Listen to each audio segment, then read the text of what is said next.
Dobar dan svima, srdečno vas pozdravljamo iz sjedišta Poljske kulturne udruge Mikołaj Kopernik. Danas u predblagdansko vrijeme, Božić već miriši okolo, pripremim par jela, u stvari jedno jelo u par varijanti, koje je uvijek zastupljeno na svakom badnjem stolu u svakoj poljskoj obitelji. Pripremimo pierogi, to je vrsta punjene tjestenine, popularna u Poljskoj, Slovačkoj i Ukrajini. Radi se na način da od glatkog brašna, jednog jaja,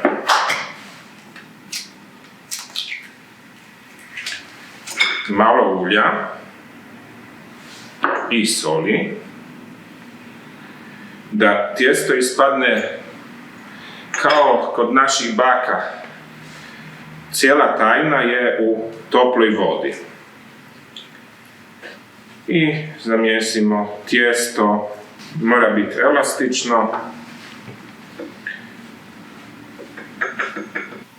Tako da bolje manje vode dati i po potrebi još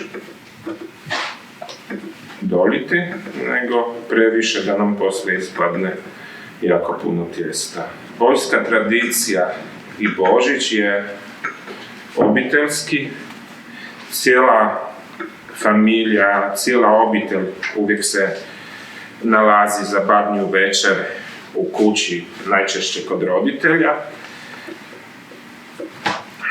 Večera počinje sa prvom zvijezdom na nebu. Znači, čeka se prvu zvijezdu i tada počinje večera. Tradicionalno ima 12 jela. Sva jela su posna. Kad je tijesto gotovo, znači elastično, nema grudica, lijepo izmiješano i izrađeno, formiramo kuglu.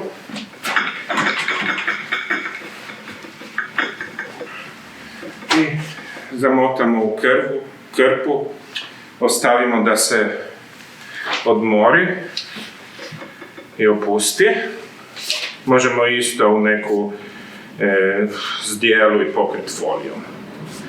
Za vrijeme kad tijesto se odmara, napravimo punjenje za prvu vrstu pieroga. Znači, kuhani krumpir koji smo zdrobili kao za pire ili protisnuli kroz neku prešu. Znači, za to koristimo žuti krumpir, bijeli krumpir za kuhanje, ne neki kuhar. Dodamo dinstani luk, znači sitno nasjeckani luk sa dinstom na maslacu. Može se zdinstat na ulju, ali tada puno teže bude puniti pierogi jer bude punjenje premekano i teško se budu lijepili. Dodamo papra, mag i začin. U Poljskoj se koristi ne samo za juhu, nego i za druga jela. Malko soli i svježi sir. Bolje da je neki koji je malo čvršći, da nije baš ovaj mekani od kumice, zagrebački sir sa vrhnjem, sirni namaz, nego tak malo više otisnuti ili jednostavno doma sir koji smo kupili mekani stavimo na cjediljku da malo se odcijedi, višak tekućine odcuri. Prvo pomiješamo luk sa krumpirom. Ako radimo doma, možemo odmah pripremiti punjenje kad je luk još topao.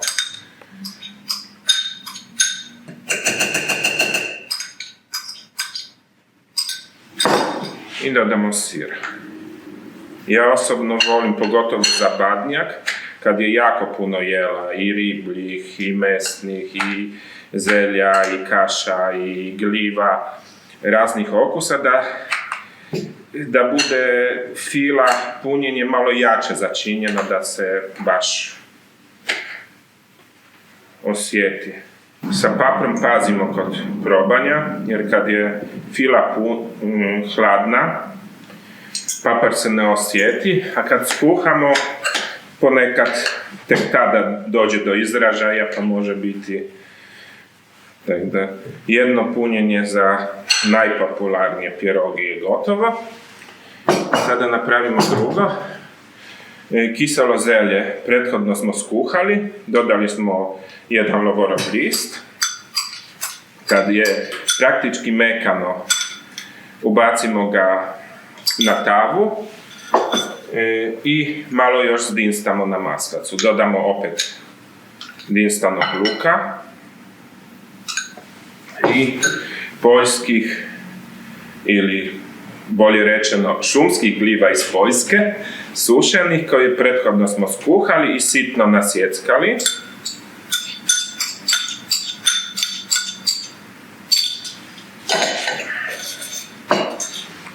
I opet kao prethodno začinimo sa magi, solju. Tu pazimo tu manje soli jer kiselo zelje je slavno samo po sebi. I opet papra.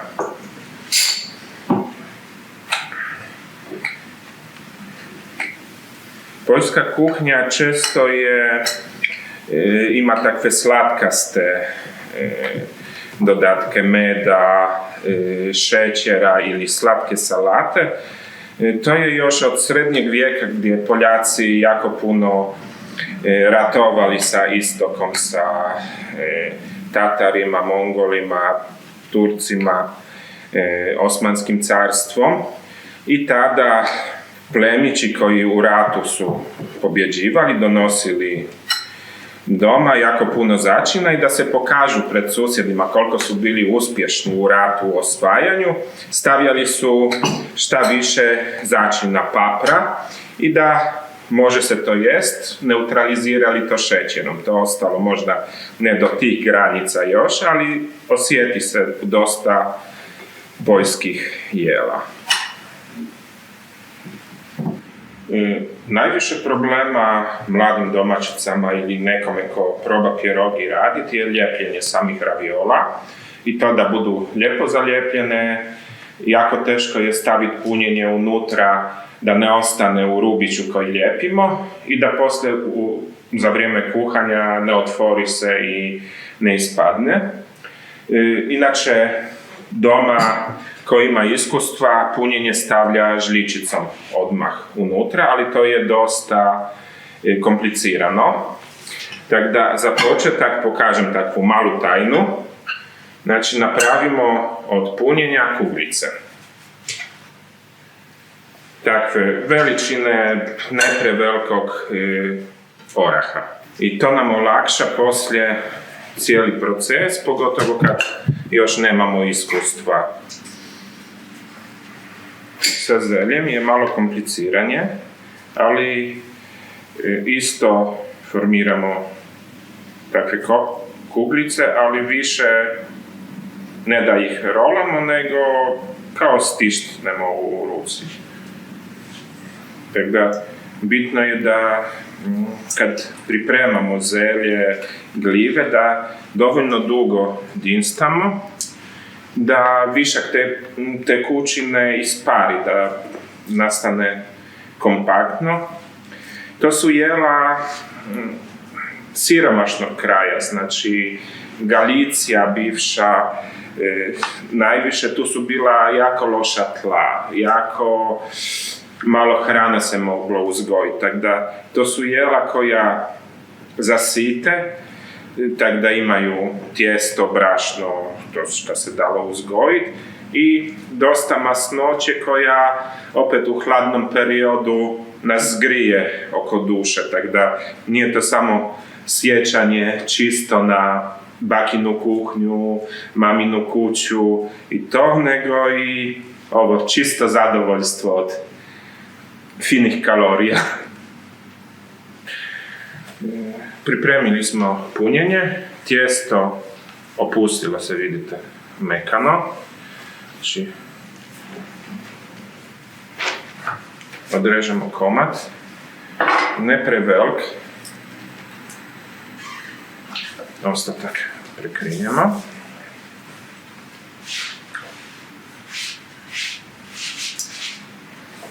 I razvaljamo. Kod valjanja pazimo da ne pretjeramo sa količinom brašna, samo toliko da se ne lijepi, a opet da višak ne ostane na tijestu, jer bude nam poslije teško raditi pirogi. Tijesto razvaljamo tako oko milimetar i pol debljine, recimo. Sve to opet ovisi ko šta voli, ali ne može biti kod piroga tijesto pretanko, kao recimo za talijanske raviole. Kad smo razvaljali cijelom površinom istu debljinu, režemo, ja koristim polske čaše takve, u njima se pije čaj i kava, ne bi vjerovali to kava puna čaša od 2,5 deci, i režemo krugiće. Prije toga, znači, tijesto sam tak da se opusti i vrati, da kad izrežemo, ako ga izrežemo da ostane rastegnuto jako, pa nećemo imati krugiće, nego se stisne, budu ovali. Za početak, kad probamo raditi, ne režemo previše, nego par komada, da rubić tu zalijepljen se ne posuši za vrijeme kad tek počnemo raditi. Stavimo tu između 2 prsta, uzmemo kuglicu punjenja i prstom kojim ne budemo lijepili, ovim srednjim, uguramo. Znači napravimo tako. I čistim 2 prstima lijepimo tijesto, rubić, rezan rubić do rubića rezanog. Znači bitno je da je dobro zalijepljeno i da bušica je lijepo vidljiva. Pirogi nisu vrsta anoreksična, tako da moraju biti fino popunjene. Znači, to ako izađe negdje fila prema tijestu, gurnemo nju unutra. Isti princip, samo malo zahtjevni, je lijepiti pirogi sa zeljem, jer tu punjenje se ne drži tako dobro i zna izlaziti. Znači moramo to utisnuti jako lijepo unutra, zalijepiti.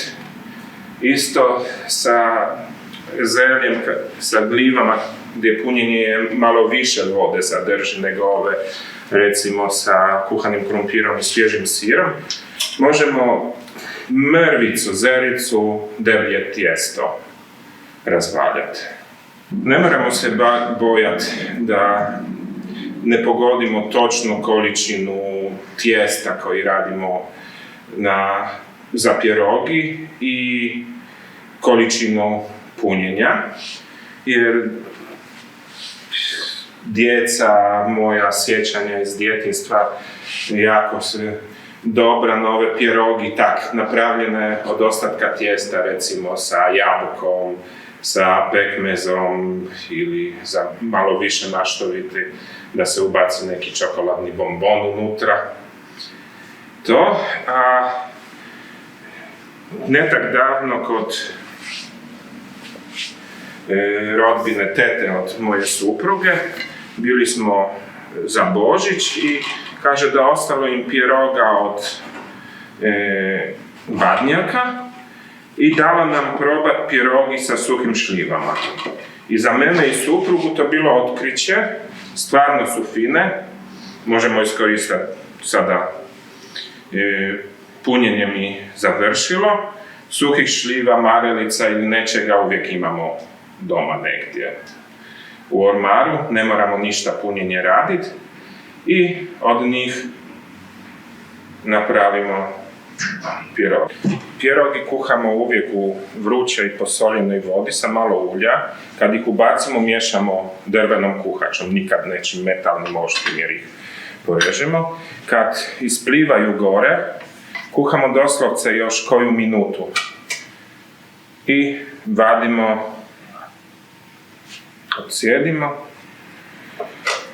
Za badnjak poslužujemo sa maslacem, a u dane kad nije post možemo poslužiti sa takvim sitnim čvarkama od slanine, sa dinstanim lukom,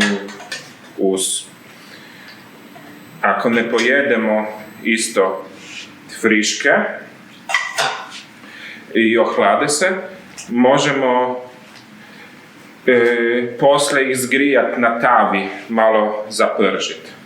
Muška porcija, ova prava kršćanska, je 12 pieroga, kao 12 apostola, tada imaju negativne kalorije, ne debljaju.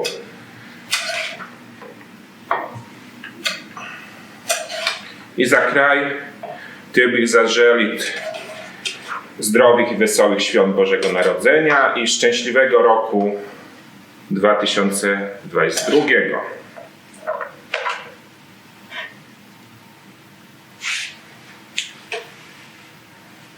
Cała Polonia, cijela poljska manjina u Hrvatskoj želi dobar tek.